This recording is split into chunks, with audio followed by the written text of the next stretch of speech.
வணக்கம் நேயர்களே, நான் உங்கள் பரம்பரை ஜோதிடர் திருமதி பிரேமலதா தமிழ்மணி, சிவசக்தி ஜோதிட நிலையம், ஜேடர்பாளையம். 4, 13, 22, 31 ஆகிய தேதிகளில் பிறந்தவர்களா நீங்கள்? இந்த வீடியோ உங்களுக்குத்தான். இந்த தேதிகளில் பிறந்தவர்களுக்கு திடீர் யோகங்கள் உண்டாகும். இவர்கள் இயற்கையிலேயே சாமர்த்தியமும் சாதுரியமும் கொண்டவர்கள். வாய்ப்பேச்சில் வல்லவர்கள். வெறும் பேச்சு பேச மாட்டார்கள், விஷயத்துடன் பேசுவார்கள். பிடிவாத குணமும் உண்டு.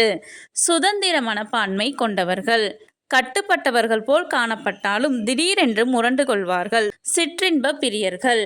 அழுத்தமானவர்கள். 3, 5, 6, 7, 8 ஆகிய தேதிகளில் பிறந்தவர்கள் ஒத்துப்போவார்கள். புதன், வெள்ளி சிறப்பான கிழமைகள். காளி தேவியை வணங்குதல் நன்மையளிக்கும். வெளிர் நிறங்கள் சிறப்பளிக்கும். இவர்கள் பெயர், வண்டி எண் மற்றும் அனைத்திற்கும் 4 அல்லது 5 என்ற எண் கூட்டுத்தொகையாக வருமாறு வைத்தல் சிறப்பு. அதிர்ஷ்டமான கல் கோமேதகம். 3, 5, 6, 7, 8, 12, 14, 21, 23, 30 ஆகிய தேதிகள் இவர்களுக்கு மிகவும் உன்னதமான நாட்கள் ஆகும். கடவுளின் அருளால் அனைத்தும் நன்மையாகவே அமைய சிவசக்தி ஜோதிட நிலையத்தின் வாழ்த்துகள். சுபம்.